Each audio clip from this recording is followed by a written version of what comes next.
মিষ্টি crunchy soft ফ্লেভারের healthy experience. আমার আজকের রেসিপি মধু ব্রোকলি ইয়াম আলু। রেসিপিটি বানানোর জন্য প্রথমে একটা ব্রোকলি নিয়ে ব্রোকলিগুলোর ফুলগুলো কেটে আলাদা করে নিতে হবে। এবারে কর্নফ্লাওয়ার আর পানি দিয়ে ব্রোকলিটাকে বেশ ভালো করে ধুয়ে নিতে হবে। প্যানের মধ্যে পানি দিয়ে তার মধ্যে লবণ আর সাদা তেল দিয়ে ব্রোকলিগুলোকে হালকা ভাপে সেদ্ধ করে পানি থেকে তুলে নিতে হবে। ইয়াম আলুকে এবার ছোট ছোট টুকরো করে সেটাকেও ভাপে বসাতে হবে। সেদ্ধ হয়ে গেলে আলুটাকে বেশ ভালো করে ম্যাশ করে নিতে হবে। এবারে একটা বাটিতে একটা ডিম ভেঙে ডিমটাকে বেশ ভালো করে ফেটিয়ে রেখে দিতে হবে।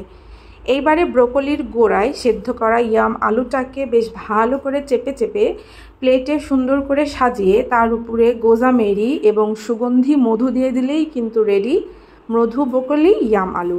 রেসিপিটি ভীষণই হেলদি আর ভীষণই স্বাস্থ্যকর। রেসিপিটি ভালো লাগলে অবশ্যই লাইক, কমেন্ট, শেয়ার, চ্যানেলকে সাবস্ক্রাইব এবং পেজটিকে ফলো করবেন।